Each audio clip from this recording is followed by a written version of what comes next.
Hey everybody, Dr. Izzy Justice over here. Welcome to episode number 2. I'm so excited to keep the ball rolling with Chasing 10 Hertz, the podcast that looks into attributes of when we are at our best. Today I'm going to talk about arguably the least appreciated lever in our performance, sleep. At the end of the podcast, I will share with you a neurohack called 411. We're having amazing results with it in terms of helping people fall asleep, but also preventing you from waking up in the middle of the night and then having difficulty going back to sleep. My YouTube guest is Dr. Matthew Walker. He is a professor of neuroscience and psychology at UC Berkeley. I'm a big fan of his. I think he is doing some amazing work. The YouTube clip I'm going to show you is about 4.5 minutes long, so it's not very long. And it's got already about 6 or so million views. I hope it gets 100 million views because that's how important I think the role of sleep is from a performance perspective. Dr. Walker is going to talk about sleep from a physiological perspective. I'm going to talk about it from a performance perspective. And so when I say performance, what do I mean? I mean everything that we do, we want to be our best, basically at that 10 hertz frequency that I've been talking about. You could have a meeting tomorrow. You could have a presentation tomorrow at work, and you're nervous about it and you've prepared for it and you want to do very well at it. You could have a date, a blind date, or going out with someone that you love or that you care about, and you just really want it to go very well. You might be an athlete and you have a game tomorrow or an event or a tournament, and you want to be the best version of yourself. You want to play your absolute best. You want to realize the benefit of all the hard work and the practice that you have done. You may be a student somewhere and say, okay, I've studied really hard. Tomorrow I have this exam, I have this test. So, from a performance perspective, my hypothesis is that sleep, because there's so many variables, but sleep is arguably the biggest variable in your performance. So, let me start by sharing an analogy with you. Let's say that I come to you and I offer you a laptop and I say, hey guys, this laptop is the most sophisticated laptop of all.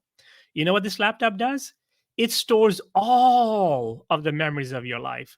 Not just that, it helps you dream about who you could be next week, next year, 3 years, 5 years from now. It helps you come up with ideas. It helps you communicate with people. It helps you feel emotion. This laptop does amazing things. And guess what? It's yours for free, but it just comes with one little caveat. And that caveat is if this laptop is in a bad mood, it's not going to work its best. Now, would you take that laptop? I don't think you would. Yet, that is the reality of the standard that we have accepted of ourselves. We all know that when we are in a good mood, our best version somehow shows up, even as children. I have 2 children, and as children, if we want something from mom or dad, we wait until they're good mood and then we ask them what we want. We know when we're in a good mood, essentially 10 hertz ish, that we think better, we can brainstorm better, we can do all of those things better. So if we won't accept any device that we use to perform at our best, even an equipment in your sport, perhaps, we won't accept any of that equipment if it's based on mood. Why would we accept ourselves and our brains to that standard? Why would we accept our peers at that standard? So, sleep and managing your sleep is a big, big, big part of managing that so that every time, just like you turn a laptop on, you expect the best from your laptop. Every time we wake up, we want our best version to be awake and to be used for the rest of the day. So let's take a listen at this YouTube video from Dr. Walker, and I'll be back in about 4.5 minutes. My name is Matthew Walker. I am a professor of neuroscience and psychology at the University of California, Berkeley, and I am the author of the book, Why We Sleep. We certainly know that a lack of sleep will actually prevent your brain from being able to initially make new memories. So it's almost as though without sleep, the memory inbox of the brain shuts down and you can't commit new experiences to memory. So those new incoming informational emails are just bounced and you end up feeling as though you're amnesic. You can't essentially make and create those new memories. We also know that a lack of sleep will lead to an increased development of a toxic protein in the brain that is called beta amyloid, and that is associated with Alzheimer's disease because it is during deep sleep at night when a sewage system within the brain actually kicks into high gear and it starts to wash away this toxic protein, beta amyloid. So if you're not getting enough sleep each and every night, more of that Alzheimer's related protein will build up. The more protein that builds up, the greater your risk of going on to develop dementia in later life. What are the effects of sleep deprivation on the body? Well, there are many different effects. Firstly, we know that sleep deprivation affects the reproductive system. We know that men who are sleeping just 5 to 6 hours a night have a level of testosterone which is that of someone 10 years their senior. So a lack of sleep will age you by almost a decade in terms of that aspect of virility and wellness. We also know that a lack of sleep impacts your immune system. So after just one night of 4 to 5 hours of sleep, there is a 70% reduction in critical anti-cancer fighting immune cells called natural killer cells. And that's the reason that we know that short sleep duration predicts your risk for developing numerous forms of cancer. And that list currently includes cancer of the bowel, cancer of the prostate, as well as cancer of the breast. In fact, the link between a lack of sleep and cancer is now so strong that recently the World Health Organization decided to classify any form of nighttime shift work as a probable carcinogen. So in other words, jobs that may induce cancer because of a disruption of your sleep-wake rhythms. We also know that a lack of sleep impacts your cardiovascular system because it is during deep sleep at night that you receive this most wonderful form of effectively blood pressure medication. Your heart rate drops, your blood pressure goes down. If you're not getting sufficient sleep, you're not getting that reboot of the cardiovascular system. So your blood pressure rises. You have, if you're getting 6 hours of sleep or less, a 200% increased risk of having a fatal heart attack or a stroke in your lifetime. There is a global experiment that is performed on 1.6 billion people twice a year, and it's called daylight savings time. And we know that in the spring, when we lose 1 hour of sleep, we see a subsequent 24% increase in heart attacks the following day. Another question perhaps is, what is the recycle rate of a human being? How long can we actually last without sleep before we start to see declines in your brain function or even impairments within your body? And the answer seems to be about 16 hours of wakefulness. Once you get past 16 hours of being awake, that's when we start to see mental deterioration and physiological deterioration in the body. We know that after you've been awake for 19 or 20 hours, your mental capacity is so impaired that you would be as deficient as someone who is legally drunk behind the wheel of a car.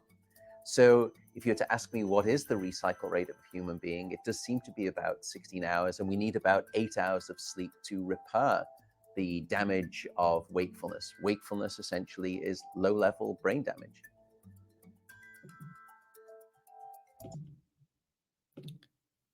Okay, so let's get back and talk about sleep now. So I want to take a different perspective and talk about, from our perspective, our hypothesis, why is it difficult to fall asleep to begin with? Why do we seem to be waking up more often in the middle of the night? And I'll go back to some of the research that we've collated at Neuro 580. And there are really 4 or 5 key reasons from our perspective as a hypothesis for that reason, for not being able to sleep and waking up. The first one is our own data, as well as data of Dr. Daniel Amen and so many other neuroscientists out there, show that the average EEG of a normal person today in the year 2024 is the equivalent of a schizophrenic patient from the 1940s and 50s. That basically means that there is a lot of noise, there's a lot of traffic based on the overstimulated overconsumption of stimuli, largely enabled by two things: technology, and then the accessibility that that technology gives us to all kinds of stimuli instantly anywhere in the world. What all this traffic has done now is that it's caused our mind wandering to be somewhere around 65% of the time, and that's a Harvard study. But the primary cause of us being distracted at this point is ourselves. That's from Johann Bari and his work, Stolen Focus. So we have a very, very busy brain, and it's very difficult now for that overstimulated, overconsuming brain to suddenly turn the switch off and say, oh, it's time to fall asleep.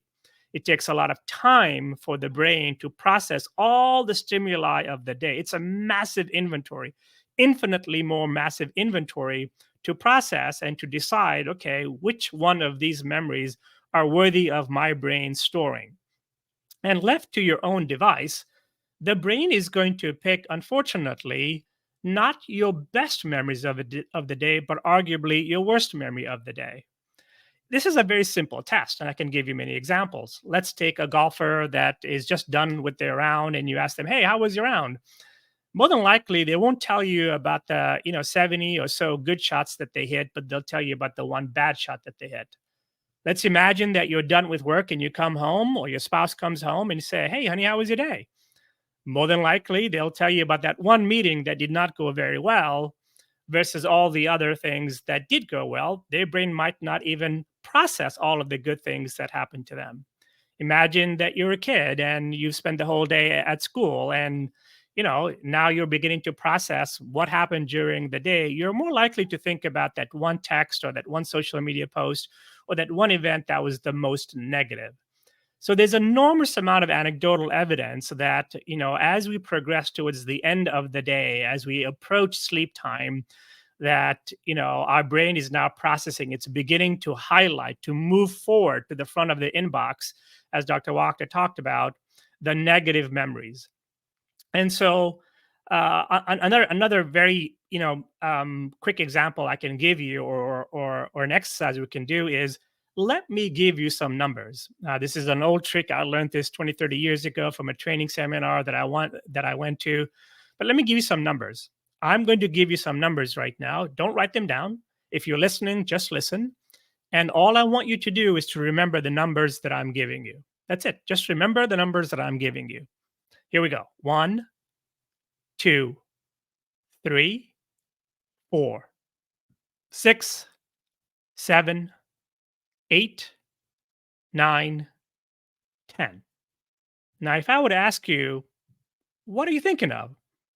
Most of you will say 5. So even here in real time, as I shared some innocuous, agnostic numbers to you, these numbers don't mean anything. Your brain still went and said, what was wrong with 5? How come 5 is missing? There was something wrong with that order. What is he trying to do over here? Imagine what your brain is now going to do with complex stimuli from anywhere from, 14 to 20 or so hours of each day, as it is constantly consuming stimuli throughout the course of the day. So the neurohack that I want to teach you is called 411. It only takes about a minute or two at the most, and it is strongly recommended that you do this neurohack in the last 15 to 30 minutes as you're laying in bed before you actually fall asleep. You don't need any equipment. You don't need to write anything down. It's something that you can do out loud with yourself, or you can do it with your significant other if you have someone else there with you. You can even do this with them.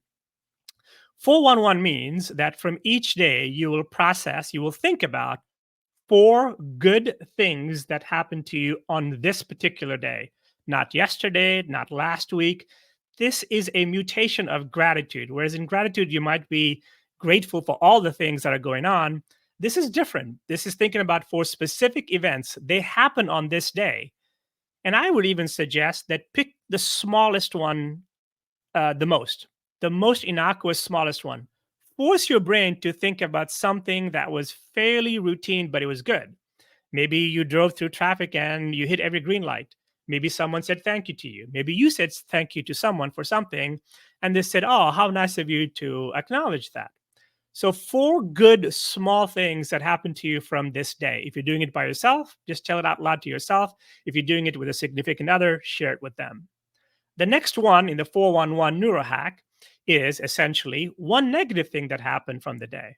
In this case, pick the worst one because that's what your brain is going to think about anyway. And then the last one in the 411 is one small, tiny little thing that you think you can do about the one negative thing that happened to you today. Something action oriented, something small that doesn't require a lot of time or resources. It might be as simple as, you know what, I'm just going to wake up in the morning and not think about it anymore. Or I'm going to wake up in the morning and I'll talk to that person about it. Or I'm going to wake up in the morning and do this activity to make sure that, that negative event from yesterday doesn't imprint in my brain. So that's called 411. So we've been teaching the 411 sleep neurohack to people, to athletes, to coaches, to people, and almost everyone to a person is having significantly better sleep. Now, remember, let's go back to the laptop. What is the laptop? All right. It does everything for you. Your brain is your laptop. When you turn it on, which is waking up in the morning, you want it to be the best version of yourself. Remember, 10 hertz is that best version where you feel free. Things begin to feel effortless. You feel present. Things feel slow. You feel happy. You feel a bit more focused. You feel energized. You feel calm.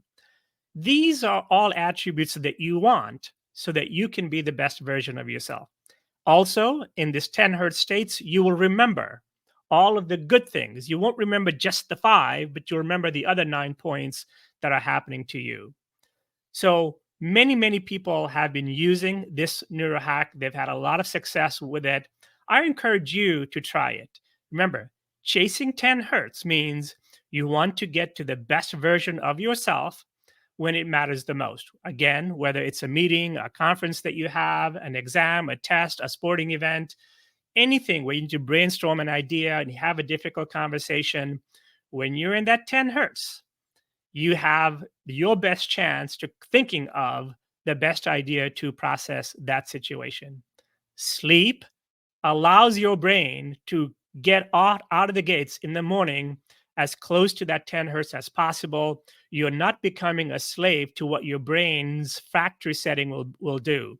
By you doing 411, you are stopping your brain from doing 0, 100, 0, which is inventorying all of the negative events of that day. Again, have a lot of fun sleeping very well. Go get that 10 hertz. See you in the next podcast.